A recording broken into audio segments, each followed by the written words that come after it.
നമുക്ക് പഠിക്കാനുള്ള അങ്ങാടിക്കുരുവി.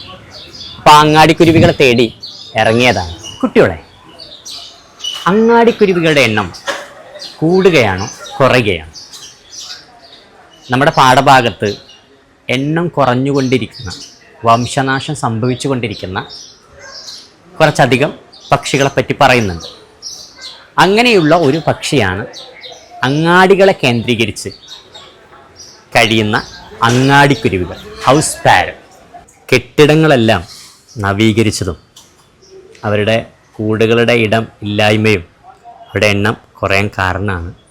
മാത്രമല്ല, ഈ ടവറുകളുടെ, മൊബൈൽ ടവറുകളുടെ റേഡിയേഷനും ഇവരുടെ എണ്ണത്തിന് കുറവിന് കാരണമാവുന്നുണ്ട്.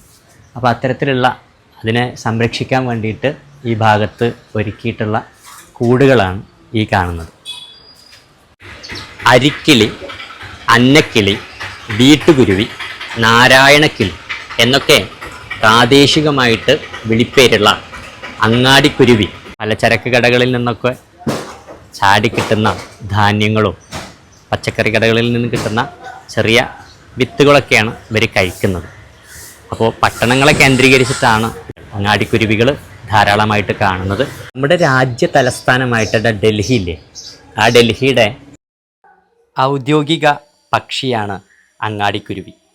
അപ്പോൾ വിവിധ കാരണങ്ങൾ കൊണ്ട് ഇവരുടെ എണ്ണം കുറയാണെന്ന് നമുക്ക് മനസ്സിലായല്ലോ. ഇവരുടെ എണ്ണക്കുറവും അവരുടെ സംരക്ഷണവും ബോധ്യപ്പെടുത്തുന്നതിന് വേണ്ടി ഒരു ദിവസമുണ്ട്, മാർച്ച് 20, ലോക അങ്ങാടിക്കുരുവി ദിനം. അപ്പോൾ പട്ടണങ്ങളുമായി, മാർക്കറ്റുകളുമായി നല്ല ബന്ധമുള്ള ഒരു പക്ഷിയാണ് അങ്ങാടിക്കുരുവി, ഹൗസ് സ്പാരോ. അപ്പോൾ ഹൗസ് സ്പാരോയെക്കുറിച്ച് മനസ്സിലായല്ലോ.